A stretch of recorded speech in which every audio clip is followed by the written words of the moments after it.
Hello everyone. இந்த வீடியோவில் electrostatics பற்றி தான் பார்க்க போகிறோம். பட் பிஃபோர் ஸ்ட்ரைட்டாக ஸ்டார்ட் பண்ணாமல் உங்களுக்கு ஒரு கொஸ்டின். நீங்கள் எப்போவாவது ஒரு பிளாஸ்டிக் கோம் எடுத்து உங்கள் ஹேரில் ரப் பண்ணிவிட்டு அதை பேப்பர் பிக்ஸ் கிட்ட கொண்டு போயிருக்கீங்களா? அப்போ என்ன ஆகுதுன்னு தெரியுமா? வீடியோ பாஸ் பண்ணிவிட்டு கொஞ்சம் திங்க் பண்ணுங்கள். 3, 2, 1. ஓகே, ஆன்சர் பார்க்கலாமா? நம்ம அந்த கோம்பை ஹேரில் ரப் பண்ணால் எலக்ட்ரான்ஸ் ஹேரில் இருந்து கோம்புக்கு ட்ரான்ஸ்ஃபர் ஆகுது. இப்போ அந்த கோம்பை பேப்பர் பிட்ஸ் கிட்ட கொண்டு போகும்போது அது அட்ராக்ட் ஆகுது, பேப்பர் ஒட்டிக்குது.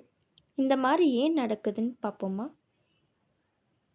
இதுதான் எலக்ட்ரோஸ்டாட்டிக்ஸ். எலக்ட்ரோ அப்படின்னா எலக்ட்ரிசிட்டி, ஸ்டாட்டிக்ஸ் அப்படின்னா ரெஸ்ட். சிம்பிளாக சொல்லணும்னா நிற்கிற சார்ஜோட பிஹேவியர் படிக்கிற பிரான்ச் ஆஃப் ஃபிசிக்ஸ் தான் எலக்ட்ரோஸ்டாட்டிக்ஸ். இப்போ எலக்ட்ரிக்கல் சார்ஜஸோட ஹிஸ்டாரிக்கல் பேக்ரவுண்ட் பார்ப்போம். அதாவது எலக்ட்ரிக்கல் சார்ஜஸோட வரலாறு.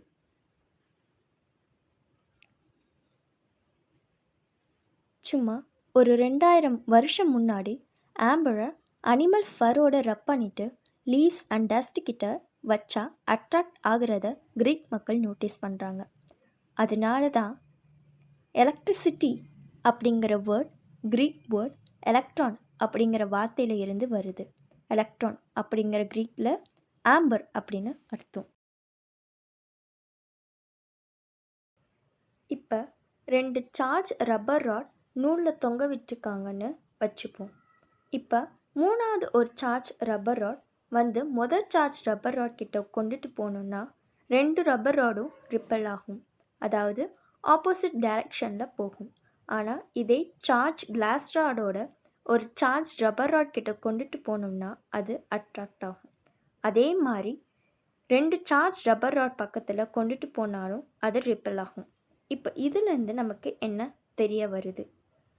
ரப்பர் ராடில் உள்ள சார்ஜஸும் கிளாஸ் ராடில் உள்ள சார்ஜஸும் ஒன்றும் கிடையாது.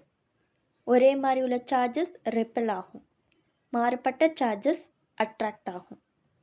18th சென்ச்சுரியில் பெஞ்சமின் ஃப்ராங்க்லின் இந்த 2 வகையான சார்ஜஸில் ஒன்று பாசிட்டிவ்னு இன்னொன்று நெகட்டிவ்னு சொன்னார்.